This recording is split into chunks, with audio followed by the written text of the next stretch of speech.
প্রিয় মাধ্যমিকের ছাত্রছাত্রীরা, আজকে তোমাদের দ্বিতীয় পর্যায়ক্রমিক মূল্যায়নের আরও একটি সেটের প্রশ্ন দেব এবং সেই সঙ্গে পরে উত্তর। প্রথমে প্রশ্ন নিয়ে আলোচনা করি। তোমাদের দ্বিতীয় পর্যায়ক্রমিক মূল্যায়নের সঠিক উত্তরটি বেছে নিয়ে লেখো। ঘুচাবো ও অপবাদ বধির উপকূলে, বক্তাকে রাবণ, ইন্দ্রজিৎ, বীরবাহু এদের কেউ নয়। পরের প্রশ্ন, বহুরূপী গল্পে বাসের ড্রাইভারের নাম ছিল বিশ্বনাথ, জিতেন্দ্রনাথ, কাশীনাথ, ভোলানাথ। নূতনের কেতন বলতে কবি কাকে বুঝিয়েছেন? উষার অরুণ হাসিকে, দ্বাদশ রবির বহ্নিজ্বালাকে, কালবৈশাখীর ঝড়কে, মহাকালের চণ্ডরূপকে। পরের প্রশ্ন, তোমার চিন্তা নেই ঠাকুর। ঠাকুর বলতে এখানে কার কথা বলা হয়েছে? তেওয়ারি, অপূর্ব, তলোয়ারকার, নিমাইবাবু। কম বেশি 20টি শব্দের মধ্যে যে কোনো 5টি প্রশ্নের উত্তর দাও। 5 নম্বর প্রশ্ন, 1 × 5 = 5। রাক্ষস কুলশেখর তুমি বৎস, এখানে কার কথা বলা হয়েছে? বহুরূপী গল্পে জগদীশবাবুর হাতের থলির ভিতরে কী ছিল? প্রলয়োল্লাস কবিতাটিতে তোরা সব জয়ধ্বনি কর কথাটির তাৎপর্য কী? পরের প্রশ্ন, অভিষেক কাব্যাংশে কালসমর বলতে কী বোঝানো হয়েছে? এবার মারিত হাতি লুঠিত ভাণ্ডার, বক্তার এ কথা কখন মনে হয়েছিল?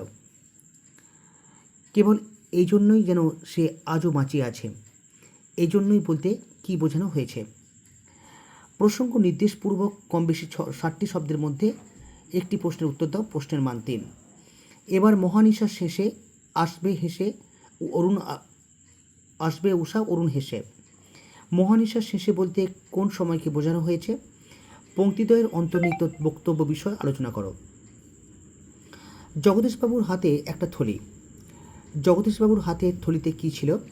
কী উদ্দেশ্যে, কাকে, কখন তিনি সেই থলিটি প্রদান করেছিলেন? কম বেশি 150 শব্দে একটি প্রশ্নের উত্তর দাও। প্রশ্নের মান 5। আমি পুলিশ, ইচ্ছা করিলে আমি তোমাকে টানিয়া নিচে নামাইতে পারি, এখানে আমি বলতে কার কথা বলা হয়েছে? কেন তার এই আচরণ? তার এই আচরণের মধ্য দিয়ে যে স্বভাব বৈশিষ্ট্য ফুটে উঠেছে তা পরিস্ফুট করো। হাই পুত্র, কি আর কহিব কনক লঙ্কার দশা।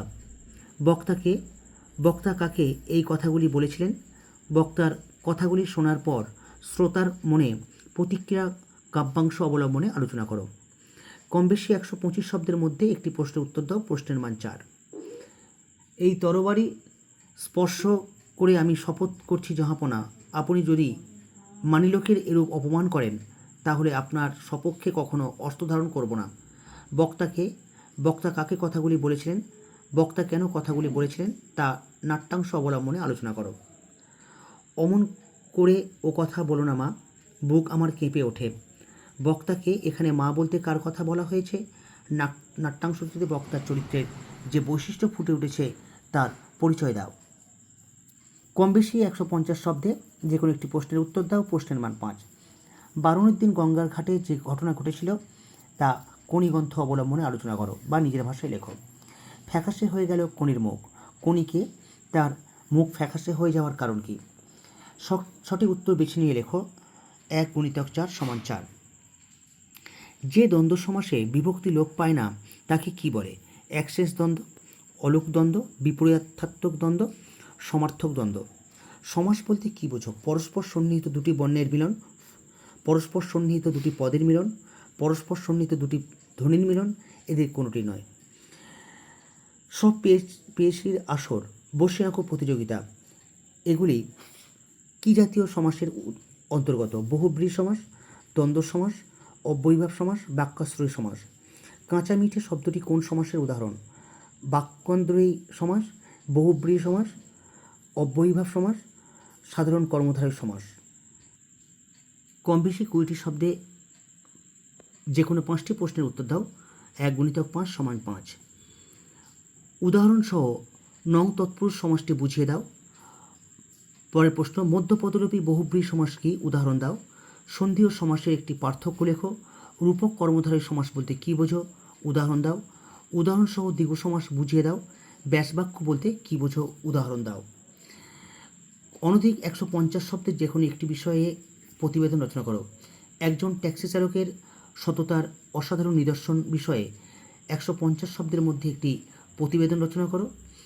পরের প্রতিবেদন, খেলার মাঠ দখল করে আবাসন তৈরির বিরুদ্ধে জনমত তৈরি হয়েছে এ বিষয়ে সংবাদপত্রের জন্য 150 শব্দের মধ্যে প্রতিবেদন রচনা করো।